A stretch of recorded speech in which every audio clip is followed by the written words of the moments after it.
Ẹ̀yin ará mi ẹ bá mi ká lọ. Mo fẹ́ sọ̀rọ̀ Àṣírí Ọjọ́ Ìbí Solution TV ló ń sọ̀rọ̀. Mo fẹ́ sọ̀rọ̀ nípa ẹni tó bá ní síkìlà lẹ́gbẹ̀ẹ́. Ìwọ tó bá ní síkìlà lẹ́gbẹ̀ẹ́. Àwọn ní àìsàn fòníkú-fọ̀làǹdè. Síkìlà tó yẹ pé síkìlà ni wọ́n, tó yẹ pé fòníkú-fọ̀làǹdè ni wọ́n.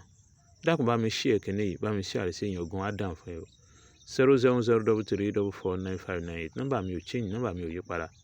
WhatsApp only, please. WhatsApp call, WhatsApp only. WhatsApp call, WhatsApp only. WhatsApp call, WhatsApp only.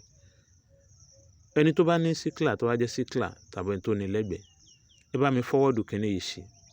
Kẹ́ni náà lò. Kóńtọ̀ náà lè máa gbádùn ayé rẹ̀. Ẹnìkan mẹ́sẹ̀jì mi níjó ni. Ó ní ọmọ àwọn méjèèjì tó ń bí, ó ní síkìlà ni wọ́n. Kódà òun ò gbádùn wọn. Alhamdulillah, Ọlọ́run ti ní kí ọmọ kó pè mí, Ọlọ́run ti ní kí wọ́n yàtọ̀. Inshallah. Ẹni tó ní síkìlà lẹ́gbẹ̀ẹ́, ẹ bá mi forward ẹ̀ sí. Ẹ lọ bá mi wá èèpo àmùjẹ. Ẹ lọ bá mi wá èèpo ọ̀gànó. Ó di méjì. Èèpo àmùjẹ, èèpo ọ̀gànó. Ẹ bá mi wá èèpo ahùn. Ó di mẹ́ta. Èèpo ahùn, èèpo àmùjẹ, èèpo ọ̀gànó, èèpo ahùn. Ẹ bá mi wá pòpòrò. Ẹ bá mi wá pòpòrò tán fi máa ń ṣe ẹ̀wà ni. Ṣé ẹ ti mọ̀? Ẹ ti rántí báyẹn? Ẹ ti rántí? Ẹ bèèrè lọ́wọ́ ẹni tó wà lẹ́gbẹ̀ẹ́ yín. Ẹ bá mi wá pòpòrò. Tẹ́ bá ti wá pòpòrò, ẹ wá sè é. Ẹ sè dáadáa, Ẹ sè kó jiná gan.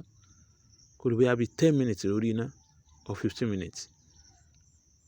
Tó bá ti wá jiná, ẹ wá bù sínú glass cup ẹni yẹn.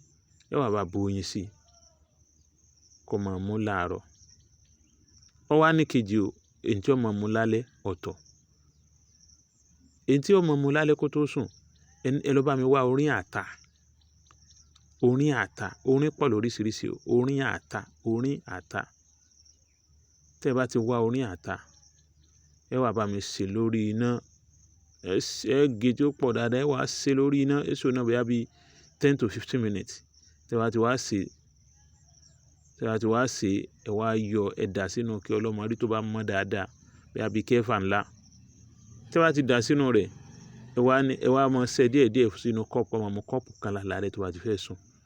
Ẹni kọ́ máa mú kọ́ọ̀pù kan lálẹ́. Alákọ̀ọ́kọ́ yẹn ni ó máa mú láàárọ̀. Ẹlẹ́ẹ̀kejì ó máa mú lálẹ́.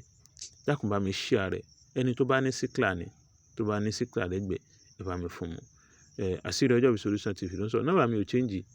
07033349598. 07033349598. 07033349598. Please share more like.